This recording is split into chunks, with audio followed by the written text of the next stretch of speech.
You see this, gestures to the dancing dust.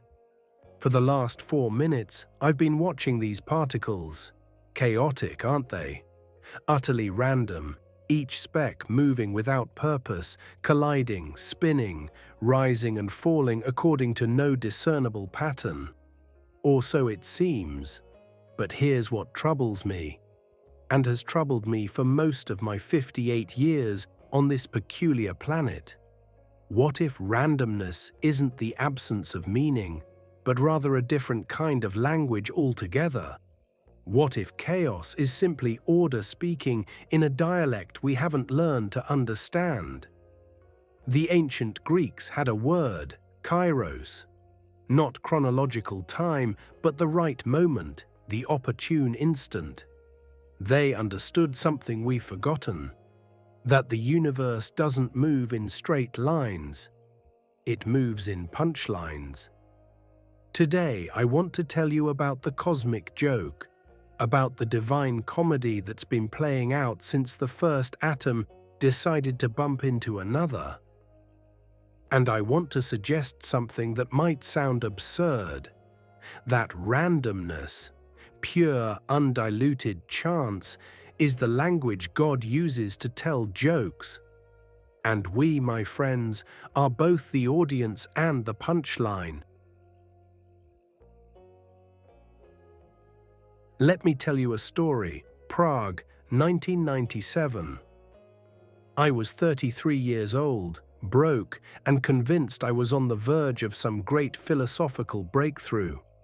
I'd been reading Kierkegaard in a cafe for 6 hours straight, drinking terrible coffee, and I'd just written in my notebook, and I remember this precisely, the universe is fundamentally indifferent to human meaning-making. Very profound, very depressing, very wrong as it turned out. I left the cafe and decided to walk. No destination, just walking. This is important. I had no plan. I turned left because a pigeon startled me. I crossed the street because I didn't want to pass a couple arguing. I entered a bookshop because it started to rain. Are you seeing the pattern? Or rather, the lack of one. In this bookshop, I found myself in the philosophy section, naturally. And there, wedged between Schopenhauer and Spinoza, was a book that shouldn't have been there. It was a children's book, The Little Prince, in English, with a bookmark sticking out. Now I could have walked away. Should have, probably.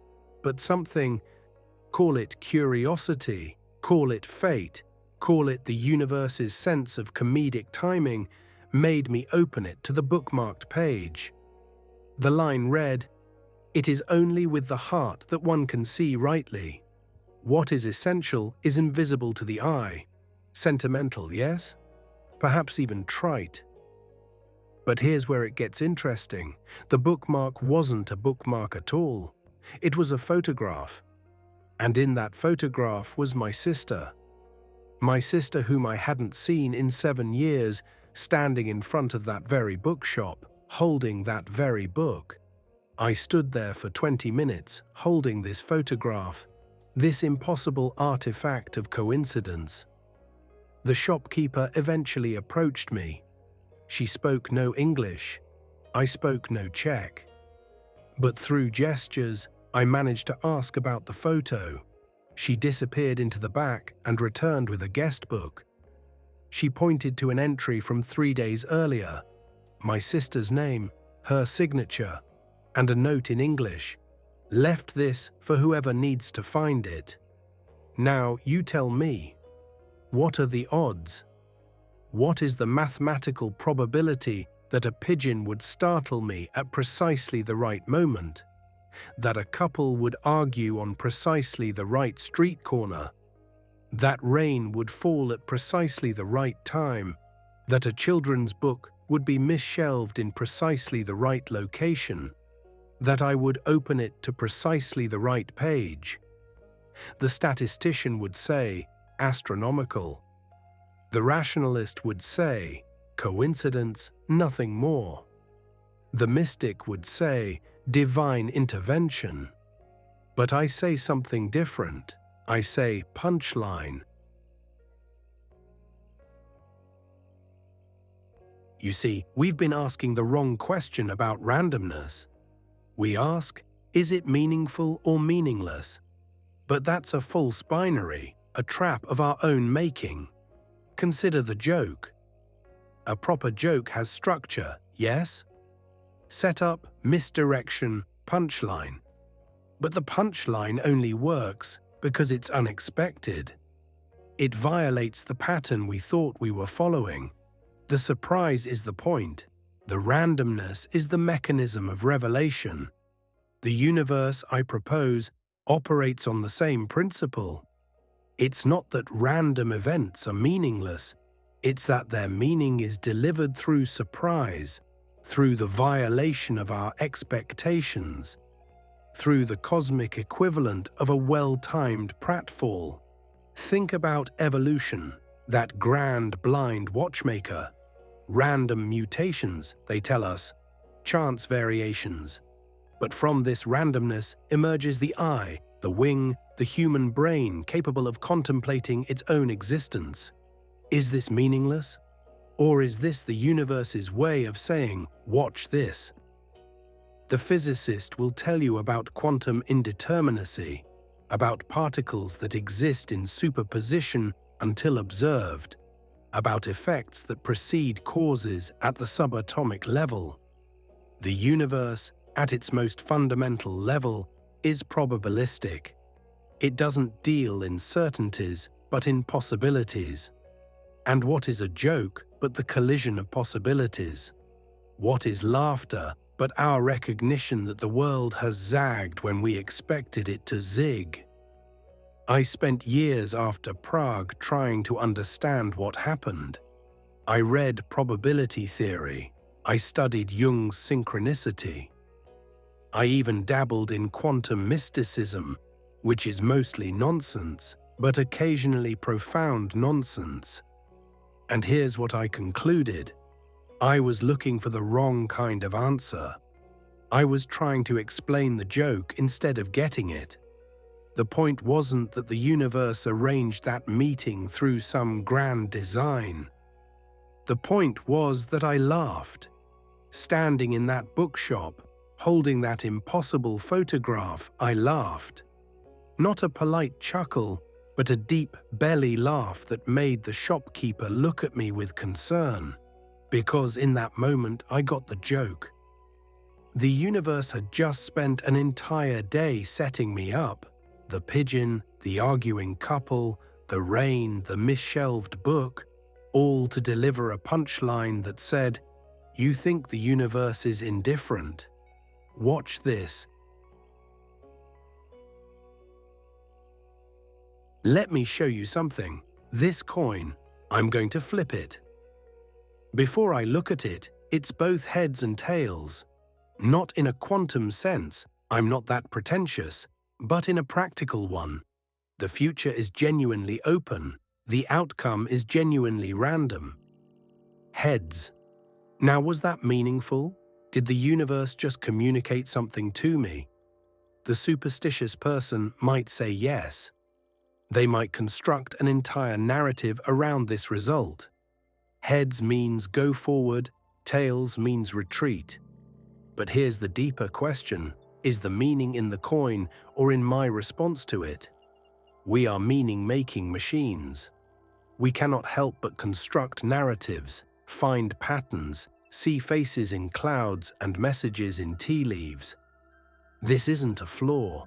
This is our fundamental nature. We are the universe's way of interpreting itself. And randomness, beautiful, chaotic, unpredictable randomness, is the raw material from which we construct meaning. Think about it. If everything were predetermined, if every cause led inevitably to its effect with no room for chance, what would be left to interpret? What would be left to discover? We would be watching a film we'd already seen, reading a book we'd already memorized. But randomness introduces possibility. It introduces surprise. It introduces the space between what is and what might be. And in that space, meaning blooms like flowers in concrete. The Taoists understood this. They spoke of wu wei, effortless action, going with the flow. But it's not passivity. It's a kind of active receptivity, a willingness to dance with chaos rather than fight it. The jazz musician understands this. They work within a structure, yes, but the magic happens in the improvisation, in the unexpected note, in the moment when the saxophone player takes a breath and the universe rushes in to fill the silence. Here's the secret they don't teach you in philosophy class. Control is an illusion.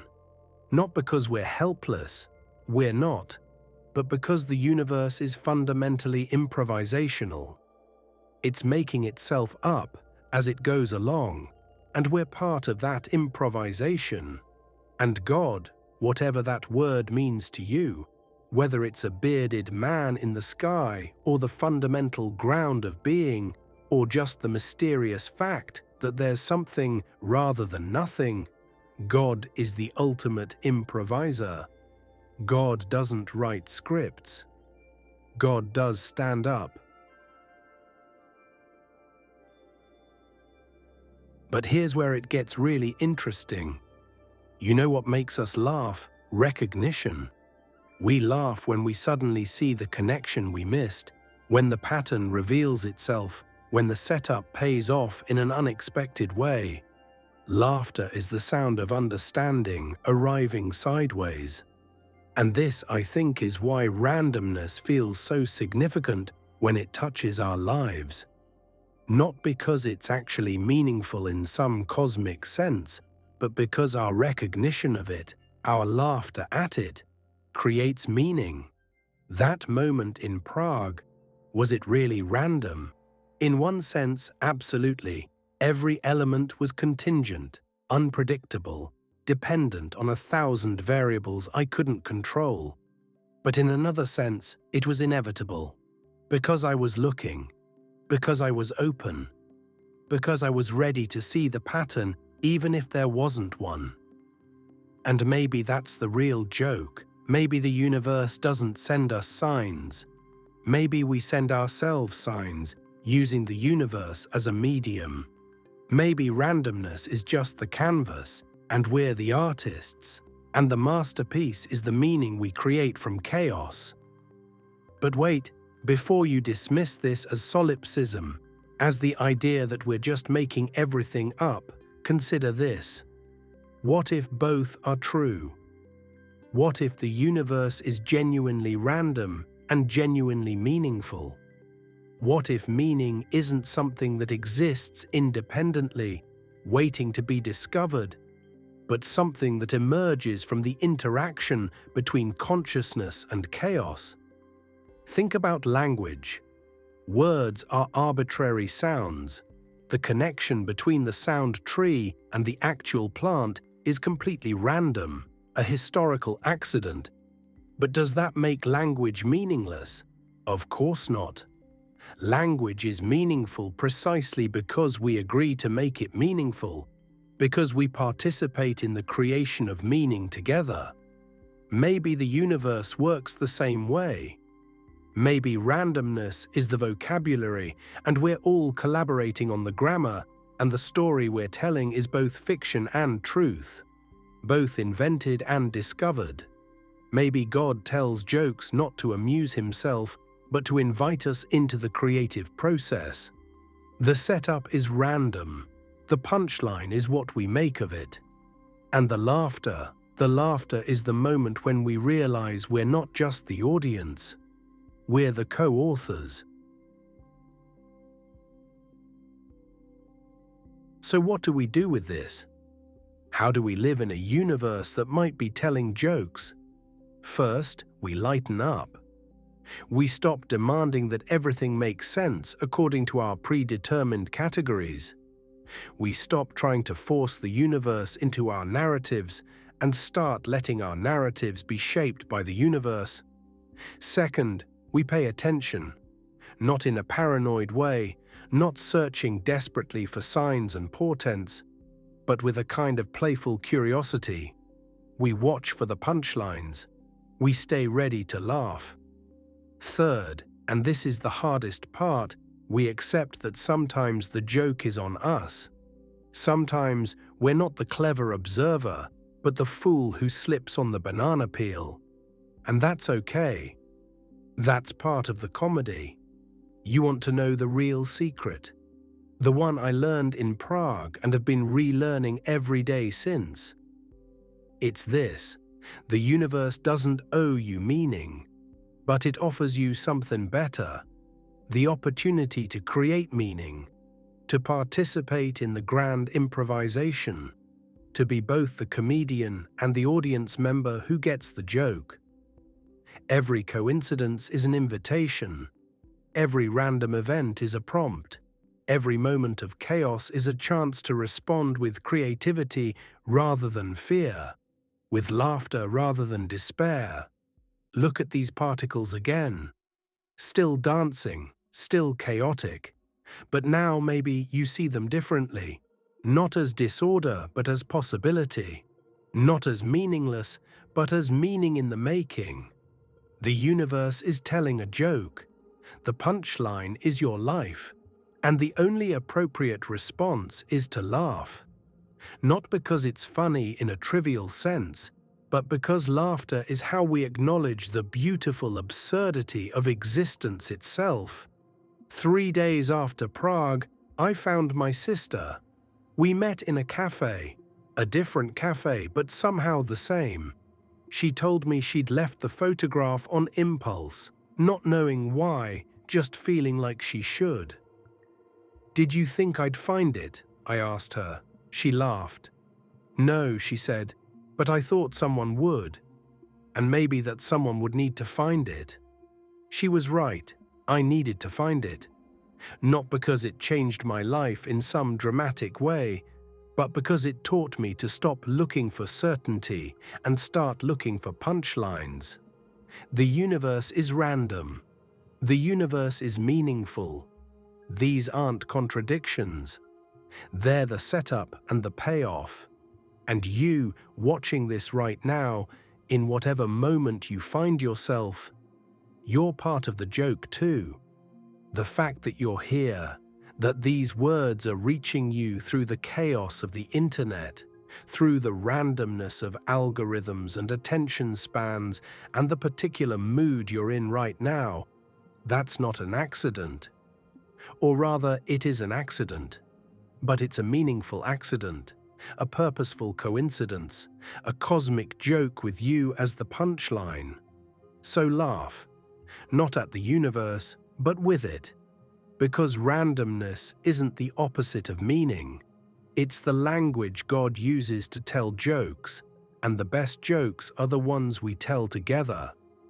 Thank you for listening. Now go out there and get the joke.